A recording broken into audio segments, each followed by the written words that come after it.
vous êtes tombé dans cette marmite. Qu'est-ce qui vous a attiré en tant qu'enfant? Deux choses. Je pense que la première, c'est la piste aux étoiles, parce que c'était l'émission phare du mercredi ou mercredi soir, puisque le jeudi, on avait repos. C'est ce soir, on pouvait regarder la télé quand on était jeune. Puis les émissions terminaient tôt, hein. À 22h, il n'y avait plus rien. Et donc c'est ça. Et puis la magie de la science aussi. Il y a eu des livres. Il y a eu aussi un instituteur que je remercierai, qui nous faisait des petites expériences au coin du bureau, qui m'avait passionné, moi. Donc grâce à lui, j'ai voulu chercher, aller plus loin. Donc j'ai mêlé la science et la magie. Comment vous vous êtes formé? Est-ce qu'il y a des lieux, des écoles pour se former à la magie? Il n'y a pas vraiment d'école, puisqu'il n'y a pas de diplôme de magicien. C'est pour ça qu'il n'y a pas d'école. Mais de nos jours, avec les vidéos, les DVD, il y a beaucoup de choses. Nous, on n'avait que les livres. Ce qui fait qu'on disait que les magiciens avaient la main gauche à droite. Vous savez pourquoi? Parce qu'on lisait le livre en tournant avec la main droite et on faisait les gestes avec la main gauche. Et c'était très compliqué parce qu'on donnait tous les mouvements de chaque doigt. Est-ce que vous avez rencontré des magiciens qui ont été des parrains pour vous?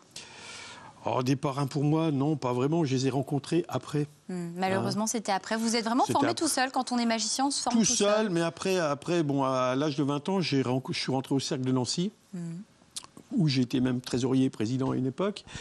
Mais c'est là que j'ai rencontré d'autres magiciens, où on échangeait nos trucs. Et ce qui est marrant, c'est que dans le milieu des magiciens, je dirais amateurs, comme il y avait à cette époque-là, c'est qu'on ne se connaissait pas en dehors de la magie. C'est-à-dire qu'on ne savait même pas qui était qui. On se connaissait dans les réunions, mais on ne savait pas quel était le métier ou la fonction de l'autre. Ça n'avait aucune importance. Et pour vous, en matière de magicien, est-ce que vous pouvez nous citer une belle référence? Une belle référence en matière de... Un magicien que vous adulez, que vous admirez. Le seul, c'est le père de la magie, c'est Robert Houdin. Puisque c'est lui qui a su sortir la magie du sorcier pour l'amener à la magie moderne.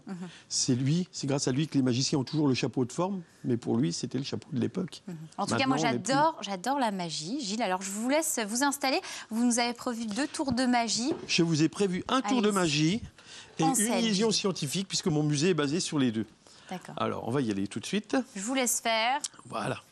Et Dieu sait qu'il y a du public. Annick aussi adore la magie, elle me l'a dit en début d'émission. Ah bah elle est très bon public. Elle est mal placée là peut-être, mais enfin il y a les moniteurs pour voir.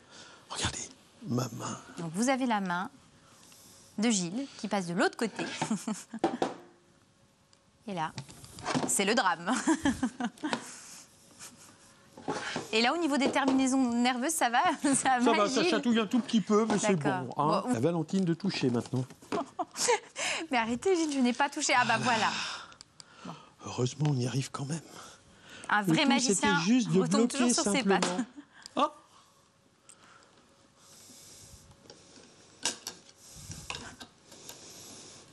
Et voilà. Faut enlever ça parce que le bras ne sort pas autrement.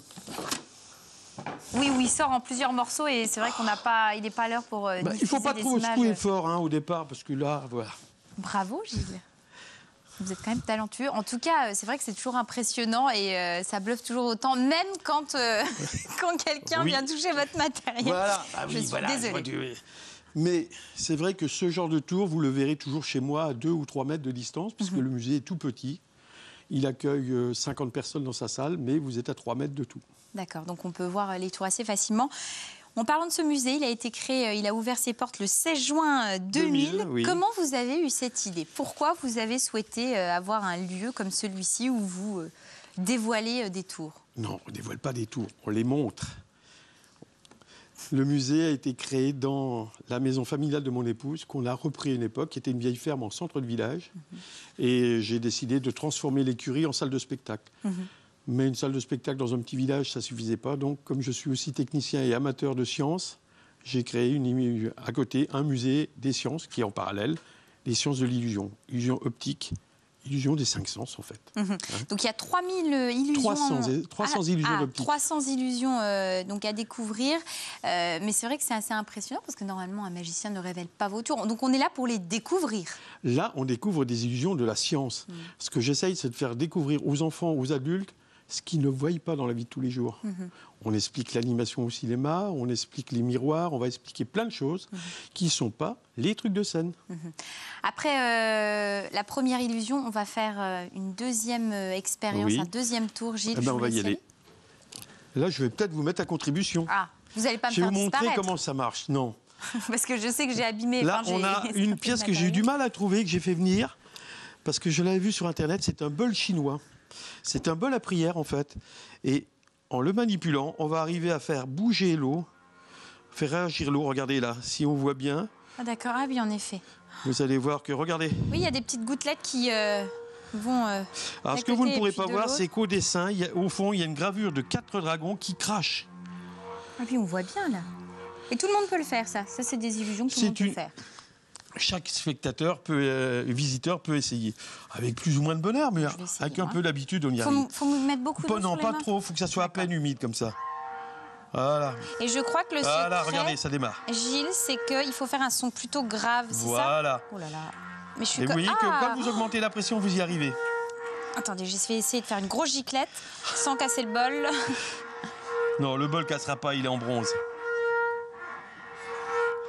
C'est justement le fait qu'il est en bronze et qu'il va résonner. Bon, j'ai réussi au début. Voilà. Hein. On voit un peu que ça vibre, mais c'est plus très fort. Là. Bon, en tout cas, Gilles, bon, on va aller tranquillement se rasseoir. La particularité aussi de votre personnalité, je dirais, c'est que vous êtes avant tout un passionné et que vous aimez aussi transmettre la magie.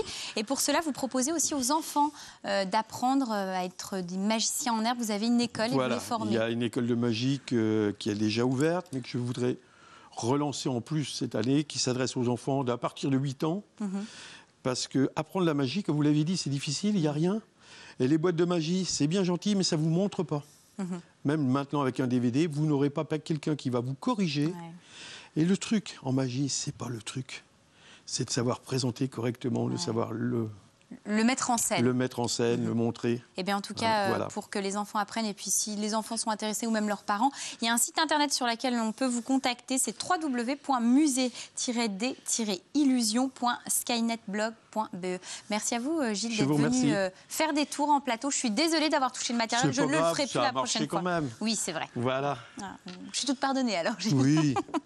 Est-ce que, en tant que scientifique, vous connaissez le festival du film de chercheurs à Nancy? Oui, j'aurais bien voulu y aller. J'ai eu les invitations. Malheureusement, je n'avais pas le temps d'y aller. C'était les mercredis et les jeudis soirs. Je crois que c'est en ce moment. Voilà, c'est en ce moment, effectivement. Et la devise du festival, c'est faire comprendre, connaître et aimer la démarche des chercheurs. L'objectif, finalement, du festival, c'est de prouver que la science, ça peut être glamour et accessible à tous. C'est un sacré challenge.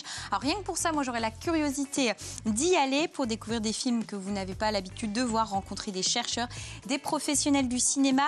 Le festival est gratuit, donc on n'a pas de raison de ne pas y aller. Et puis, ça se passera sur le chapiteau au parc de la Pépinière de Nancy. Et puis, moi, je vous propose de la musique classique parce que c'est excellent, ça détend et c'est sympa avec l'artiste Peter John Belder. Peut-être que ce nom ne vous dit rien, mais en tout cas, c'est un musicien pluridisciplinaire, flûtiste, chef d'orchestre. Il a à son actif des centaines d'enregistrements et un beau parcours.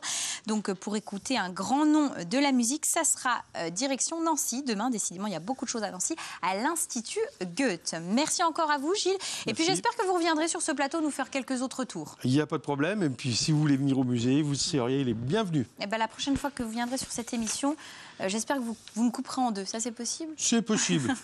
On choisira la méthode. Vous me le direz avant. Ça marche. Merci en tout cas à vous. Les étudiants et leur logement, ça, c'est toute une histoire parce que quand on est étudiant, on s'occupe plus de l'agenda des soirées que du logement ou de son nid douillet.